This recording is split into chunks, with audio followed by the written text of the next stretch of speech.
warahmatullahi wabarakatuh. Alhamdulillahirabbil alamin. Wa bihi nasta'inu ala umuri dunya waddin. Sayyidina Maulana Muhammadin wa ala alihi wa sahbihi ajma'in. Amma ba'd. Alhamdulillah, pada kesempatan kali ini kita akan perkenalan dulu karena ini awal pertama kita jumpa. Saya juga belum kenal kalian juga belum kenal saya. Pertama kali guru fikih kelas 9 putri saya Bintu Nuswati yang akan menemani kalian nantinya memahami materi-materi yang ada dalam pelajaran fikih di kelas 9. Oke anak-anak, awal sebelum kita melaksanakan kegiatan belajar mengajar, Ibu akan mengadakan kontrak belajar. Yang pertama, untuk pelajaran fikih kelas 9, siswa harus memiliki buku catatan setiap pembelajaran. Jadi harus punya buku catatan. Boleh itu dari materi yang sudah saya kasihkan ditulis pakai tangan atau dari file yang sudah saya berikan di print out. Nggak masalah. Tapi kalian punya data hasil catatan setiap Ibu memberikan pelajaran. Itu yang pertama. Yang kedua, siswa wajib hadir 75% sebagai syarat ujian. Hadir itu kalau sekarang yang hadir secara online. Akan terlihat siapa yang hadir online, berapa yang rawuh mendengarkan materi setiap ada pembelajaran, itu akan terlihat. Itu termasuk kehadiran. Sama nanti ketika kita sudah offline berjumpa langsung itu juga masuk dalam target kehadiran yang akan dihitung sampai 70%. Yang kedua. Yang ketiga, siswa harus sopan selama pembelajaran berlangsung. Baik itu online maupun offline. Online itu sopannya gimana? Ketika dikasih tugas, mengerjakan dengan sebaik-baiknya. Tugas yang diberikan dikerjakan sesuai dengan perintahnya. Tidak sesuka hati kalian sendiri, tidak menulis yang tidak diperintahkan.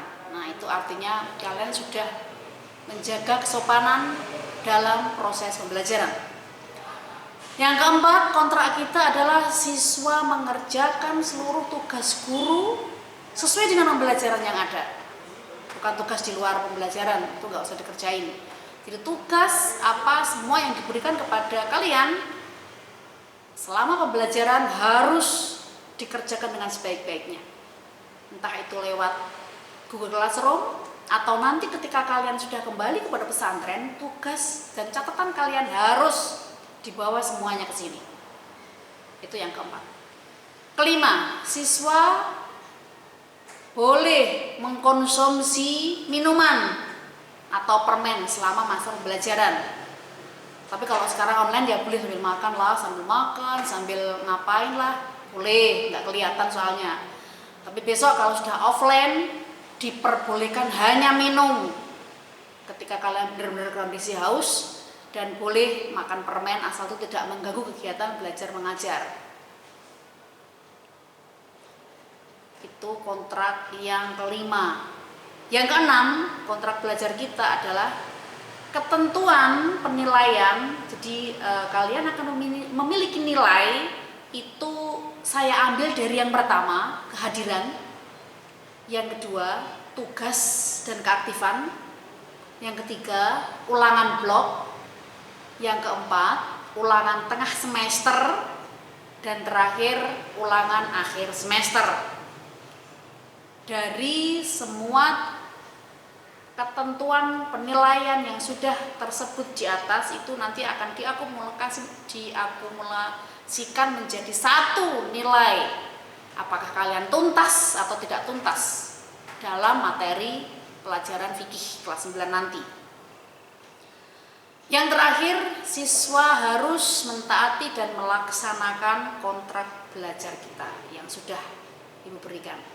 Jadi tolong kontrak belajar itu juga kalian catat dalam buku kalian atau kalian print juga boleh, itu sebagai lembar yang harus kita jaga bersama-sama. Selanjutnya, untuk kelas fikih semester Ghazal yang akan kita pelajari adalah yang pertama tentang penyembelian kurban. Penyembelian itu nanti berbagai macam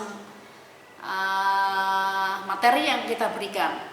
Dari itu pengertiannya, dari itu sunnah, syarat, dan cara penyembelihannya. Kemudian ada kurban dan akikoh. Dan yang terakhir ada tentang muamalah. Muamalah itu ada tentang jual beli, ada tentang kirot, dan tentang riba. Itu untuk materi fikih semester Ghazal.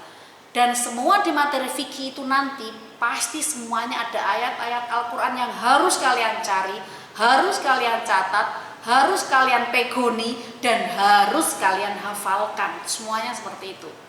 Karena tidak mungkin kalian tidak memiliki basic pesantren, harus memiliki dalil yang kuat ketika menjelaskan satu materi tentang keagamaan. Apalagi ini hubungannya sama fikih, aplikasi kehidupan umat muslim yang seharusnya seperti apa. Jadi kalian punya pedomannya, punya dasarnya.